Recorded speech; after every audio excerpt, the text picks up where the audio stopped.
Yes sir. Yes sir. Okay, simply bulb दे रखा है आपको, ठीक है। कुछ डिवाइसेस देख रहे हैं हम, इलेक्ट्रिकल डिवाइसेस, जिसमें एक है बल्ब। बल्ब में क्या होता है, एक ग्लास होता है, ठीक है, जिससे बल्ब कवर होता है, और उसके अंदर होता है एक टंगस्टन फिलामेंट। टंगस्टन क्या है बच्चों आपका, मेटल है नॉन मेटल है? मेटल। मेटल। ठीक है, ये टंगस्टन जो है आपका एक मेटल है, ठीक है। तो बल्ब आपने देखा ही होगा कि ऐसा कुछ ग्लास होता है, और बीच में उसके क्या होता है, कुछ एक फिलामेंट होता है ऐसा, और यहाँ से मतलब कि क्या काम, इसके जो दो पॉइंट है यहाँ पे करंट पास ऑन करते हो, ठीक है। तो ये जो टंगस्टन यहाँ पर लगा हुआ है वो क्या करता है, ग्लो करता है आपका, हीट करता है, और सिंपली जैसे ही वो ग्लो करता है तो आपको क्या आती है, ये बल्ब ग्लो हो जाता है, आपको लाइट लाइट। लाइट ऑन हो जाती है।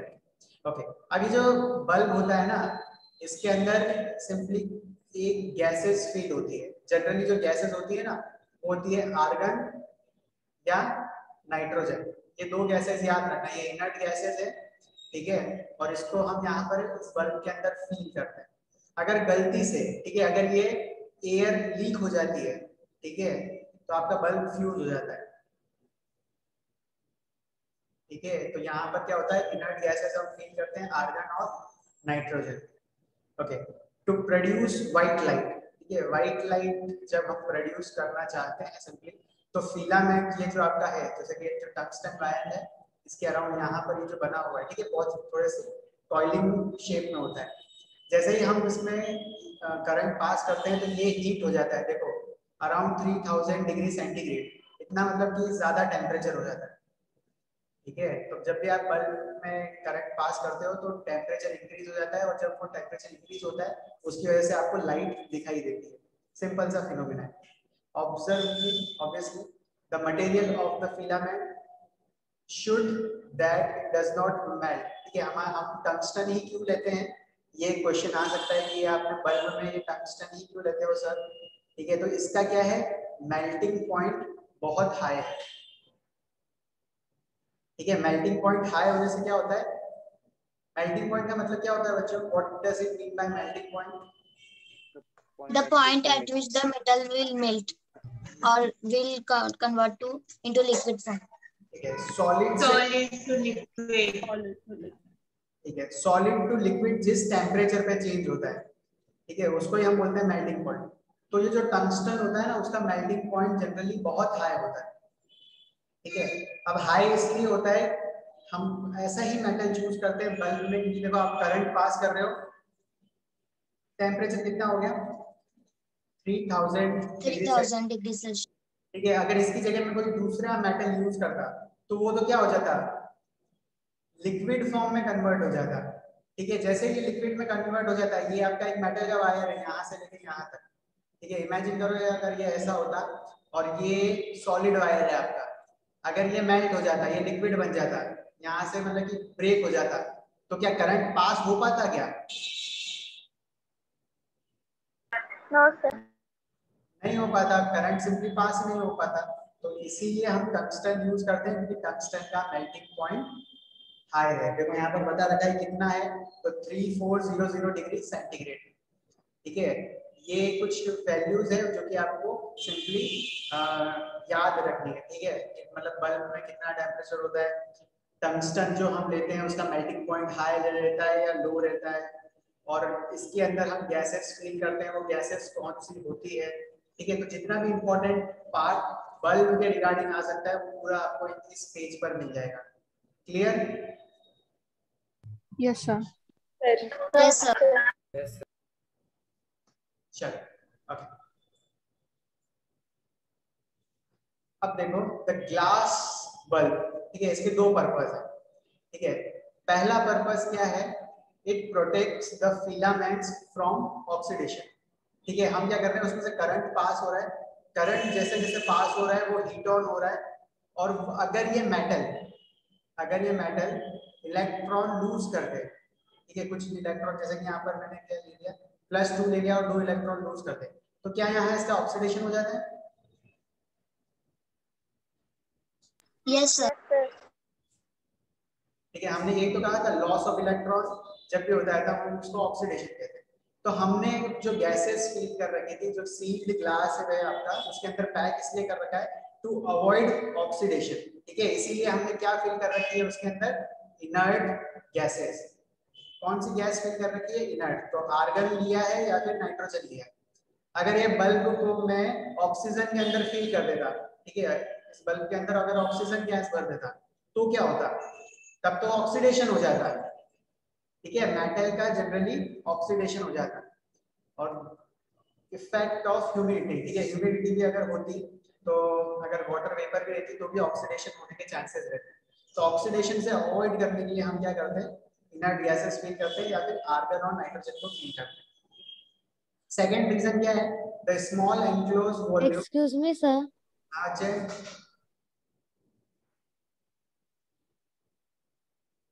Sir, your voice is breaking. Okay, my voice is breaking. No, sir. No, sir. No, sir. चलो ठीक है, एक बार एक काम करो बच्ची, एक बार वापस से ज्वाइन कर लो मीटिंग, ठीक है। आपके साइड से शायद नेट का इशू है बेटा।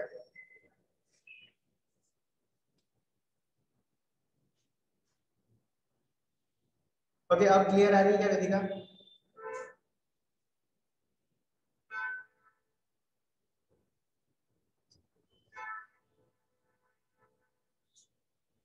ठीक है, ओके। सेकंड पॉइंट क्या है, इस बल्ब का जो ये हम वॉल्यूम लेते हैं वो कम है, ठीक है। बल्ब का जो वॉल्यूम है जनरली वो कम है। उससे क्या होता है, एक फायदा हो जाता है कि हम क्या करते हैं कि ये जब आप इसको हीट करते हो ना, तो जो टेम्परेचर हमें रिक्वायरमेंट है जैसे कि 3000 डिग्री सेंटीग्रेड, तो वो क्या हो जाता है, मेंटेन हो जाता है, ठीक है।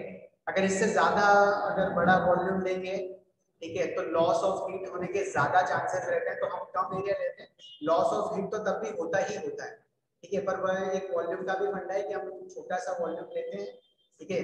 क्यों लेते हैं छोटा सा volume, to maintain the required temperature, ताकि बल्ब आपका ग्लो कर सके, ठीक है। दो पॉइंट है, याद हो जाएंगे क्या? इस पैराग्राफ में दो पॉइंट है। Yes, sir. Yes, sir. बहुत सिंपल पॉइंट है, इजीली याद हो जाएगा। Okay, third second electrical appliance जो हम देख रहे हैं वो है फ्यूज। सुना है इसके बारे में, फ्यूज उड़ गया है जब भी बिजली light. Yes, sir. Yes, sir. Yes sir. ठीक है, तो कभी कभी क्या होता है एकदम से, जैसे कि हमारे घर पे लाइन आ रही है ट्रांसफार्मर से, और यहाँ पर ये हमारे घर में टीवी चल रही है, फ्रिज चल रहा है, एसी चल रहा है, माइक्रोवेव चल रहा है, तो ये कोई सा कनेक्शन मैंने बना दिया, ठीक है, सिंपली कोई सा कनेक्शन बना दिया, समझ लो ये सर का ही घर है। अब यहाँ से क्या हुआ, कभी कभी एकदम से ट्रांसफार्मर से बहुत ज्यादा करंट आ गया, ठीक है, आई लिखा मैंने, हाई करंट आ गया, बहुत ज्यादा करंट आ गया। तो हमने हमारे घर के मेन स्विच के पहले, ये मेन स्विच के जस्ट बाद हम यहाँ पर क्या लगा देते हैं, एक फ्यूज कनेक्ट कर देते हैं, ठीक है, फ्यूज कनेक्ट कर देते हैं। फ्यूज, उससे क्या होता है कि अगर ज्यादा करंट आ रहा है, एकदम से एक्सेस करंट आ गया, तो यहाँ पर फ्यूज जो है ना, वो क्या होता है, एक वायर होता है इसके अंदर, ठीक है, ये जो आपको दिख रहा है ना, इसके अंदर एक वायर होता है, ठीक है। इस वायर का मेल्टिंग पॉइंट, बच्चों ध्यान से सुनना,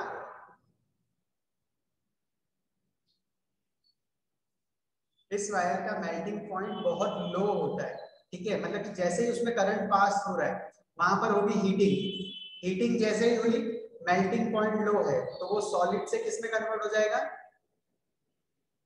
Liquid. लिक्विड या गैसेस में कन्वर्ट हो जाएगा, और यहाँ से करंट फिर आगे नहीं बढ़ पाएगा।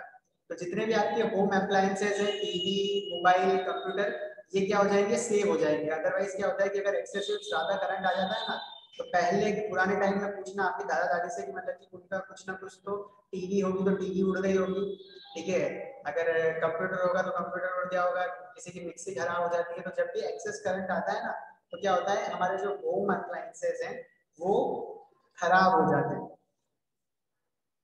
Excuse me, sir. हाँ सर। सर उड़ गया, इसका मतलब आप बता सकते हैं नहीं क्या हुआ होगा? उड़ गया, ओके। अब ये जो हमारी इलेक्ट्रिकल डिवाइसेस है, ठीक है, उनके अंदर भी हमने क्या लगा रखी है, जैसे टीवी है, टीवी के अंदर भी हमने वायरिंग कर रखी है, और उनका फिक्स रेजिस्टेंस है, ठीक है। उसके अंदर भी जो हमने टीवी के अंदर जो चीजें यूज कर रखी है ना, उसके अंदर फिक्स रेजिस्टेंस है।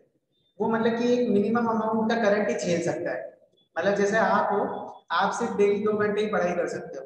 अब मैं क्या करूंगा, अगर आपको मैंने सुबह से लेकर शाम तक अगर मैं आपसे पढ़ाई करवाऊंगा ना, तो आप भी फट जाओगे, ये तो कितना पढ़ा रहे हैं सर। ठीक है, तो ये जो टीवी है ना, उसकी भी एक कैपेसिटी है करंट को बियर करने की।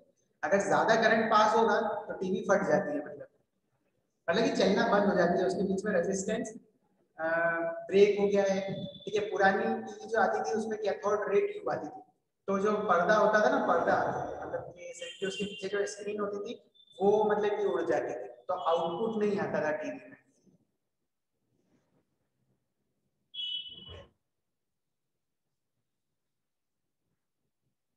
तो हर जितने भी अप्लायंसेस हैं, ठीक है, ये तो मैंने एग्जांपल लिया टीवी का, तो सब में मतलब कि क्या हो जाता है, वहां पर कुछ ना कुछ अप्लायंसेस आपके खराब हो जाते हैं।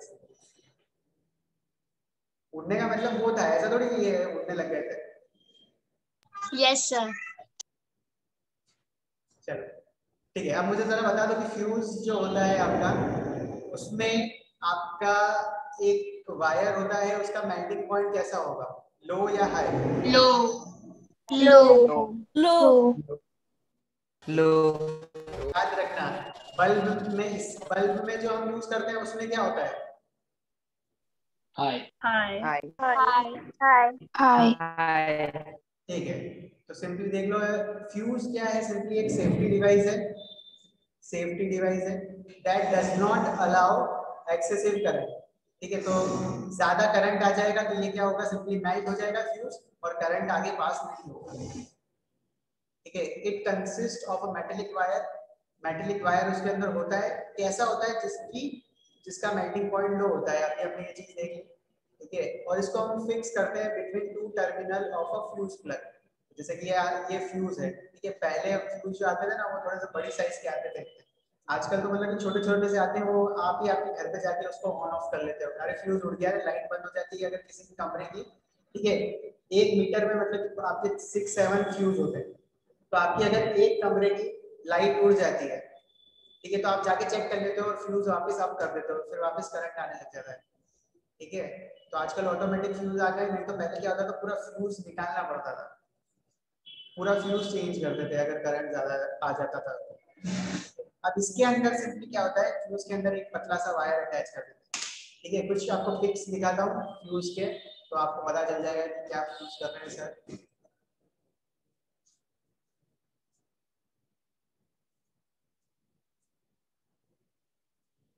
ओके, देख पा रहे हो screen? Yes sir. Yes sir देखो ये फ्यूज है और इसके अंदर एक पतला सा वायर है, ठीक है, यही मेल्ट हो जाता है। और पुराने जो फ्यूज आते थे ना वो ऐसे आते थे कि ये अगर जैसे कि उड़ गया, ठीक है, इसके बीच में यहाँ पर होता था और सिंपली ये तो पूरा बदलना पड़ता था। ठीक है, यहाँ पर आजकल नए आप फ्यूज ऐसे यूज करते हैं, और आपने ये देखा होगा कि हमारे घर में जो एक्चुअली सिंपली क्या होता है कि बटन ऑन ऑफ वाले भी आ जाते हैं आजकल। ठीक है, तो वो एडवांस हुए हो, उसके अंदर भी है ही प्रोसेस यही कि अगर ज्यादा करंट जाएगा तो सिंपली क्या हो जाएगा, वो ट्रिप हो जाएगी।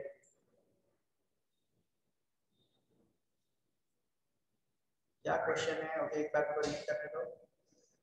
आफ्टर फ्यू इयर्स, ईशा ने क्वेश्चन पूछा है, थोड़े टाइम बाद bulb can't glow even if there electricity, what are the reason? कुछ सालों के बाद बल्ब ग्लो नहीं होते हैं, bulb can't glow even if there is electricity. मतलब नहीं पता चला बेटा।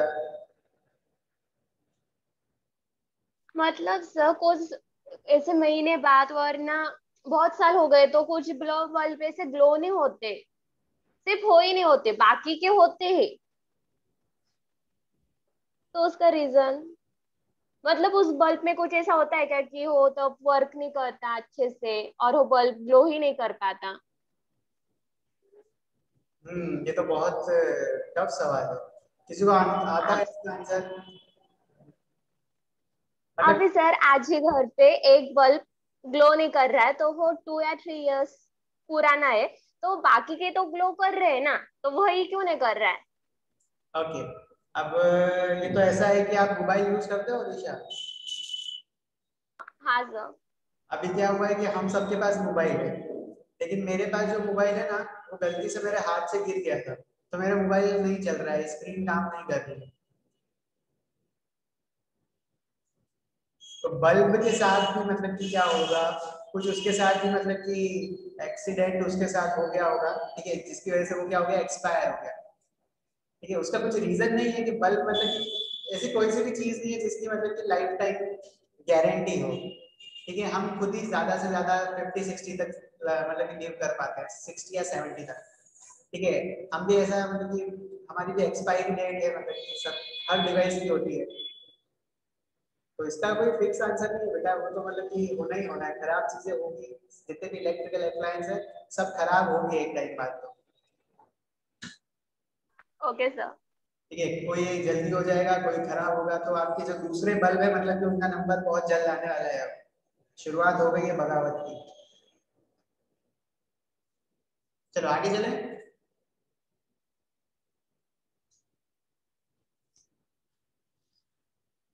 नहीं चलोगे आगे?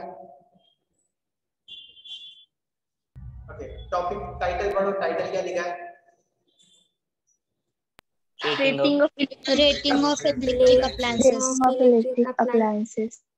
Rating of electric appliances. तो जितने भी आपके इलेक्ट्रिक अप्लायंस होते हैं, जैसे कि हो गया आपका बल्ब, जैसे कि हो गया आपका मिक्सर, जैसे कि हो गया आपका चिमनी हो गई, जैसे कि हो गया आपका फ्रिज, जैसे कि हो गए आपके आयरन, और मतलब जितनी भी होम अप्लायंसेस है, ठीक है, सबकी होती है रेटिंग, ठीक है। सब पे मतलब कि आप जब भी आप कुछ नया कुछ भी अप्लायंस खरीदते होंगे, ठीक है, जैसे कि मोबाइल का चार्जर ही खरीदा, तो उसके ऊपर कुछ ऐसी रेटिंग लिखी होती है। रेटिंग का मतलब ये होता है, ठीक है, उस पर दो चीज लिखी होगी, एक उसकी पावर कितनी है, ठीक है, वो कितनी पावर कंज्यूम करता है, और दूसरी वो कितने वॉट पर आप यूज कर सकते हो, ठीक है। तो ये होती है बच्चों सिंपली रेटिंग, ठीक है। जैसे कि हमने क्या करा, आपने एक इलेक्ट्रिक बल्ब खरीदा नया, ठीक है, तो उसके ऊपर लिखा होगा सिंपली, जैसे कि उस पर लिखा होगा उसकी पावर, कि ये कितनी पावर कंज्यूम करता है, तो 60 वॉट, ठीक है, और कितने वोल्ट पर काम करता है, तो ये बता लिखा होगा उस पर 220 वोल्ट, ठीक है, वोल्ट लिखा होगा सिंपली। तो जितनी भी आपकी इलेक्ट्रिकल अप्लायंसेस होती है, ठीक है, अगर हम पावर की वैल्यू और वोल्टेज की वैल्यू को साथ में ले लेते हैं, साथ में लिख देते हैं, तो वो हो जाती है रेटिंग ऑफ द अप्लायंसेस, ठीक है। तो हर सिस्टम की कुछ ना कुछ रेटिंग होती है, और रेटिंग किस पे डिपेंड करती है, अब आपको पता चल गया क्या?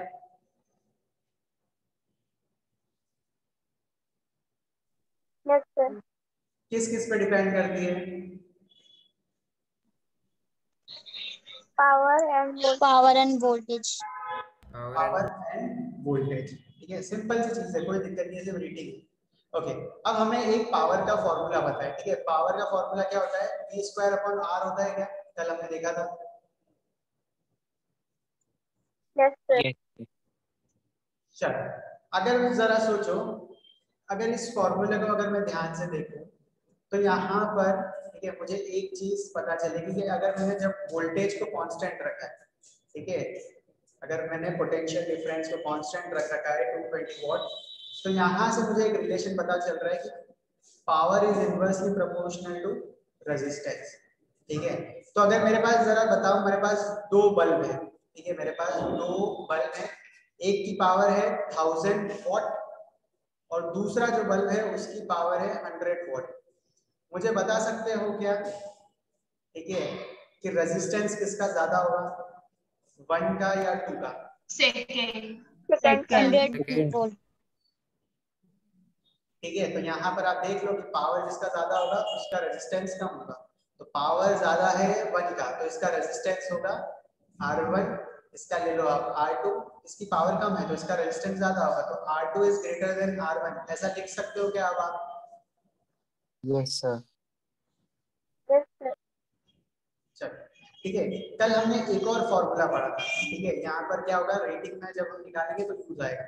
पावर हमने पढ़ा था, power is equal to PI, पढ़ा था क्या ऐसा? एनर्जी हमने जो वर्क निकाला था वो निकाली थी PIT, और वर्क डन, ठीक है, वर्क डन अपॉन टाइम को ही हम कहते हैं पावर। तो ये PI आ गया था हमारे पास, राइट। कभी कभी हमको करंट कैलकुलेट करने का बोल देते हैं। तो जब भी आपको ये दो चीजें गिवन है, पावर और वोल्टेज, तो आप डायरेक्टली करंट निकाल सकते हो क्या P डिवाइड बाय V करके। Yes sir. ठीक है, तो सिंपल सा ये फॉर्मूला है। ठीक है, power is equal to VI। ठीक है, और यहाँ पर करंट निकाल सकते हैं, जो भी अप्लायंसेस आपको दे रखी है, अगर उसकी रेटिंग दे रखी है ना, तो आप करंट की वैल्यू इजीली निकाल सकते हो। ठीक है, देखो यहाँ पर वही चीज बता रही है, पावर का फॉर्मूला होता है P²/R। अगर पावर रेटिंग, ठीक है, हायर पावर रेटिंग होगी तो उसका रेजिस्टेंस होगा स्मॉलर। ठीक है, उसका रेजिस्टेंस होगा स्मॉल। तो यहाँ पर देखो वही बता रखा है, तो रेजिस्टेंस ज्यादा होगा 100 वॉट का। ठीक है, ओके। अगर कुछ लिखना चाहते हो तो कॉपी अगर लेके बैठे हो तो ये चीज कुछ नोट कर लो। ठीक है, यहाँ पर ये वाली चीज, पहला पॉइंट ये, दूसरा पॉइंट ये। Otherwise take the screenshot.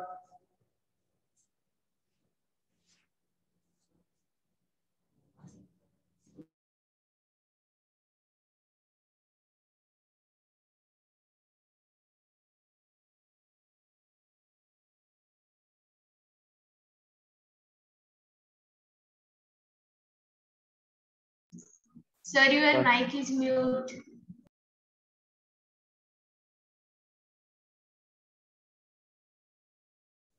अरे स्क्रीनशॉट ले लिया क्या? Yes, sir. Yes, sir. Yes, sir. चलो ठीक है, आगे चलते हैं। किलो वॉट आवर, अरे घर में बिल आता है क्या सबके? Yes, sir. Yes, sir. Yes, sir.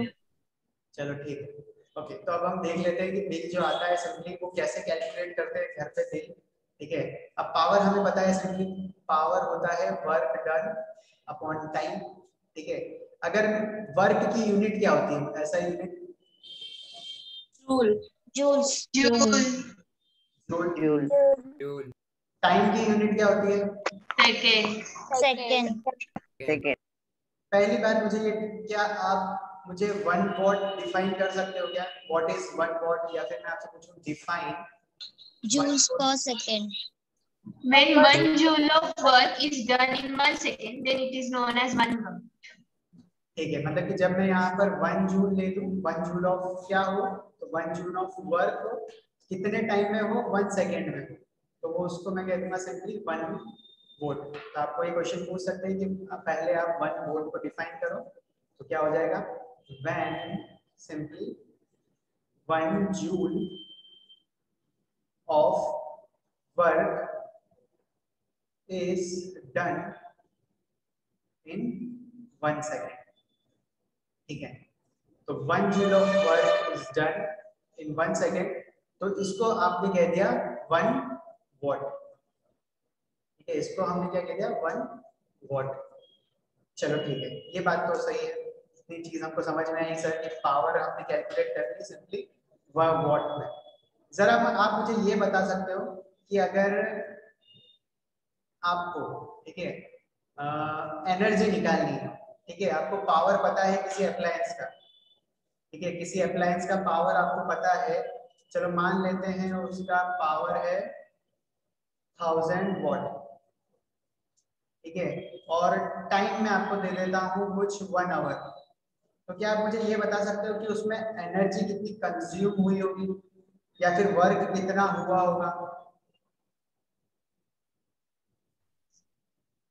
1000 watt hour. 10/6. 10 की पावर 6। ओके, और 10/6 joules. 10/6।